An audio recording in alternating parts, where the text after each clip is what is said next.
Hi, this is Wishop, and this is the new moon reading for September 30th, October 1st in some parts of the world. The new moon will be in Libra, where Jupiter is now.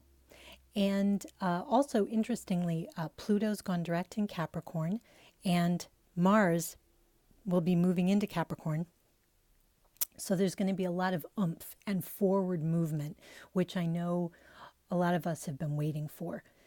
And I think the way it's played out, at least for me, and the way I've seen it, is that we wanted to be invited out of our circumstances in some way. Some set of circumstances we were in. Could be a job, a relationship, wherever it is.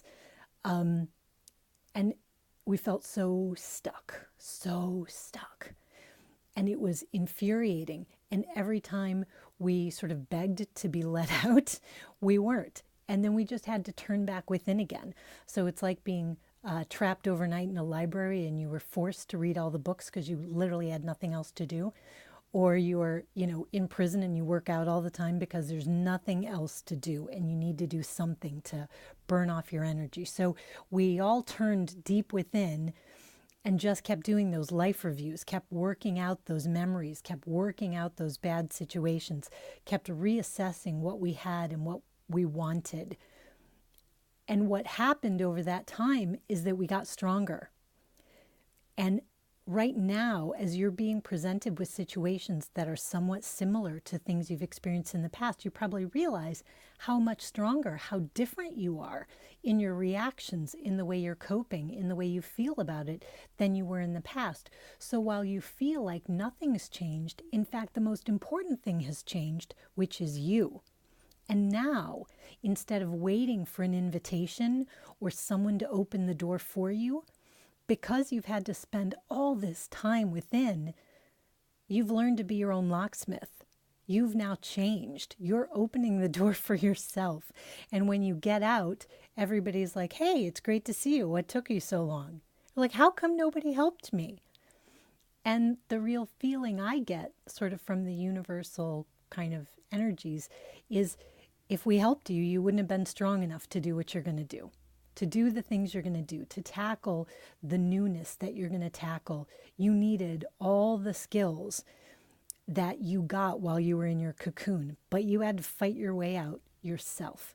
Because once you fight your way out, in whatever way that fight means to you, because sometimes it means accepting circumstances you can't change with a level of poise you never had before.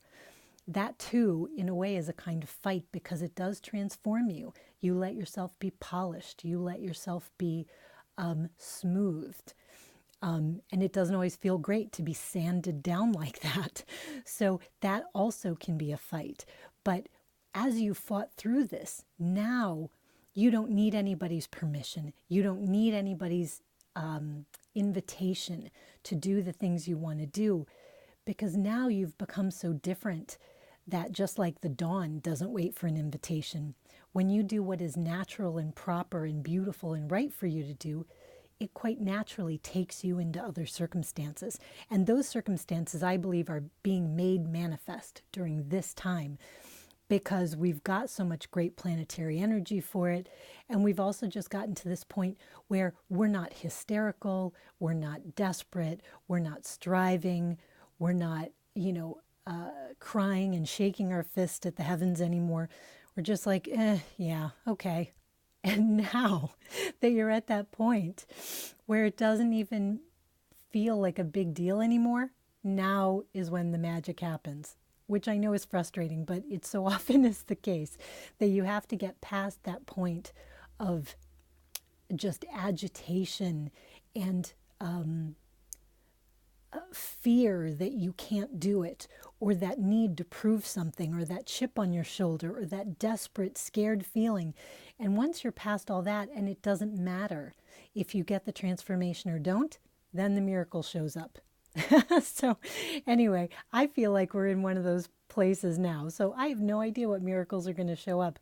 But I know there were times when I was begging for a life preserver and I could not get one. And I learned to be a better swimmer. And now I'm, I can grudge it and go, why should it have happened this way? But the fact is, that is how it happened. And I am a better swimmer now, and I'm grateful.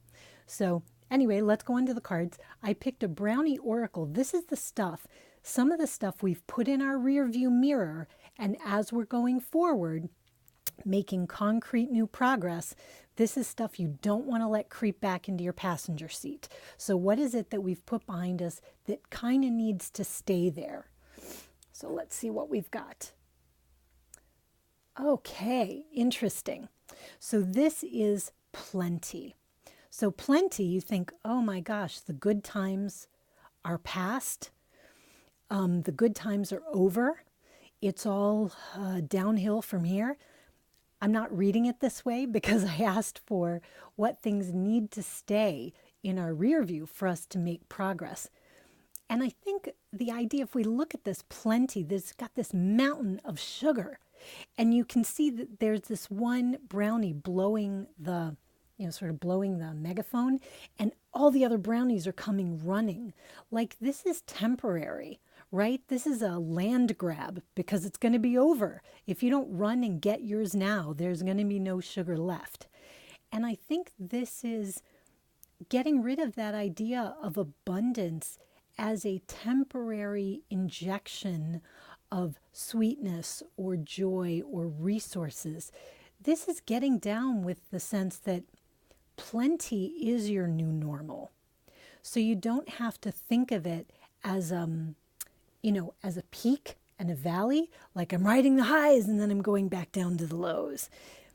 It's like, no, I'm actually on a new summit. I've reached a new height.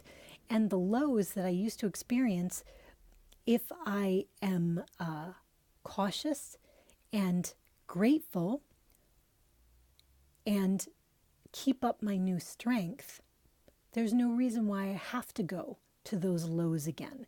There's no reason why this has to feel like I'm climbing the sugar mountain and in a few moments I'm going to get knocked down again, so I better gobble up all I can have while it lasts. I think the idea is we've been retooling ourselves for the long haul.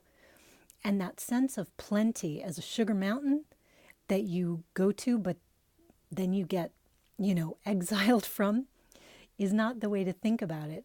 Plenty is now the river that you ride all the time, always in a state of plenty, of resources, of your internal resources, of the external resources you need, the sense of normalcy with all that. And I know that might sound like, oh, I'm telling you to take it for granted. No, you should. I think you should have a good sense of gratitude, or at least that's one thing I think for myself, that I need always to be trying to be as grateful as possible. But gratitude also revolves around the everyday plenty. That, the fact that the walls are up and the ceiling stayed on is a reason to be happy. It's a reason to feel in plenty, in abundance. So I think this is that hysterical, hungry, driving, oh please, oh please, oh please, oh please kind of feeling that I was talking about. And that desperation, that feeling of hurry, get it now. It's going to be gone. You're going to miss your chance. You're going to lose your destiny. All that stuff. I think that putting that behind us is probably a good idea. At least that's how I'm reading this card. Let's go on to forward thinking. This is a storybook tarot card. This is a retro Lenormand. I call it storybook tarot. It's called the Whimsical tarot officially. This is the beautiful Enchanted map oracle deck. Let's see what we've got. Ship. Love to see that. Awesome. Four of Cups in reverse. 50. Compass. I love this. This is awesome. I hate to say it, but it's true. Oh, and I'd also like to throw in here for everybody who allowed me to do an equinox blockage reading for you.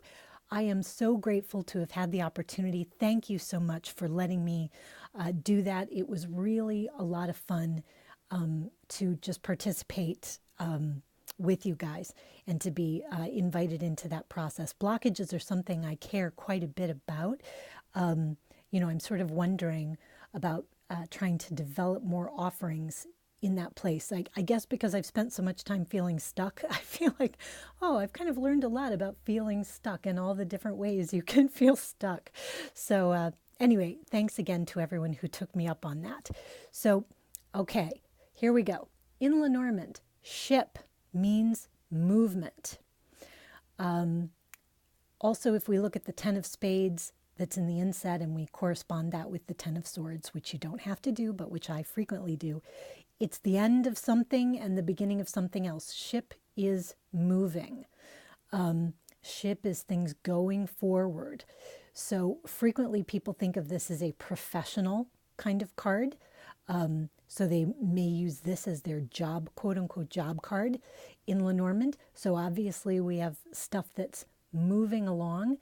I also see this card, when I'm thinking of it in a spiritual sense, as having a legion of help, like you have a fleet behind you, right? Because this particular depiction of the ship in this deck is not just one ship, but it's a bunch of ships, and they're all moving forward in formation. So I think of this as having this fleet behind you. So you might think of it as your corps of angels or your spiritual guides or your ancestors, but it represents that force of multitude behind you, of people who want to see you do well, of these kinds of beneficial forces which are all now organizing around you. And I think the reason they're organizing around you is because you stoked up your own fires. So now, even though it didn't seem like you had the opportunities you wanted or whatever, you stoked the fire of your own steamship. You got that steamship moving, even though nobody said you could or should. You know, you didn't get all the support you wanted. You didn't get all the, well, I'll just say support so I can move on. But you didn't get everything you wanted, and yet you're still moving forward. And now things are falling into formation behind you. The Four of Cups, people frequently know as sort of a boredom card. I think of it a little more, with a little more complexity than that. But in this deck, the Four of Cups is the Emperor's new clothes. You see sort of the naked Emperor on the horse, and he's riding through, and people are laughing at him like he's not seeing, right? Which is a typical sort of Four of Cups meaning. This is in reverse. So where the Emperor's new clothes turned out to be a fraud, they turned out to be a fad that was sold to the Emperor in his vanity. He was able to be deceived by his own ego. This is in reverse, and it's saying the movement is not towards another fraud, another self-deception, another disappointment. This is kind of the real deal, and that is very much emphasized by having the compass here, which is in the Enchanted map deck basically kind of the wheel of fortune, right? The wheel turns in your favor. And you're like, does it count if I had to do all the work to get it spinning? I think it does. I think it does. And I know you're like, why does it always work that way? That by the time I just give up and start moving the wheel myself, then I start getting what I want. But let me read this to you. As long as you orient your compass to true north, the direction of your higher power, you will never be lost. And so we have this idea of the compass is now pointing towards your inner truth, so you're not lost. We have the ship, right? The ship which requires guidance and direction and motion, and you've got that too. And the Four of Cups, where this Emperor is taking a trip that is based on vanity, where he's being very badly judged by the people around him, where he's the subject of mockery and ridicule, and that's in the reverse. Those times where you needed to depend on other people's opinion to move forward, where you had to worry about what they were going to say about you, where you had to worry about being in your own truth, if you will, those are behind you. It says here, you're entering uncharted territories now and can expect wonderful new experiences. Let's see. Money, property, prestige, romance, and other material achievements can't help you find your true path, but they are things you may experience along the journey. Anyway, I hope you enjoyed that. Thanks again for showing up, and rock on.